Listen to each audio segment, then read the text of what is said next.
నీతోనే సాగే నక్షత్రాల దారే నచ్చిందే, ఎంతెంతో కోరే రేపే నేడు నీలా వచ్చిందే. మాంగళ్యం కట్టే సమయం 7 అడుగులతోనే పయనం, ఈ నిమిషం కోసం మనసే నాది వేచే ఉన్నదే. నచ్చేస్తోందే నచ్చేస్తోందే నీతో ఉండే ప్రతి క్షణమే. నచ్చేస్తోందే నచ్చేస్తోందే అంతేలేని అతిశయమే.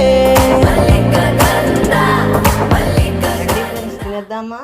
మరి మీరు వస్తే రెడీ చేస్తాను ఫ్రెండ్స్. ఇప్పుడు ఇది కలిపేసాను చూడండి ఫ్రెండ్స్. సో దోశ అన్నది పిండి రెడీ చేసేసాను. సో దీంట్లో ఉల్లిపాయలు ఇవన్నీ వేసేసి రెడీగా ఉంచాను. మీకు ఇంకా కావాలంటే క్యారెట్ ఇంకా ఏమైనా వేసుకోవచ్చు ఫ్రెండ్స్, కానీ నేను వేయట్లేదు. నాకు క్యారెట్ కొత్తిమీర ఇవన్నీ వేసుకుంటే తినబుద్ధి కాదు ఫ్రెండ్స్. ఇదిగోచ్చు ఫ్రెండ్స్, దోశ వేసేసాను. సో ఇప్పుడు రెడీ అవుతుంది. ఇదే ఫ్రెండ్స్ రవ్వ దోశలు రెడీ. తినేద్దామా? మరి వచ్చేయండి, లైక్ చేయండి, షేర్ చేయండి, సబ్స్క్రైబ్ చేయండి ఫ్రెండ్స్. బాయ్.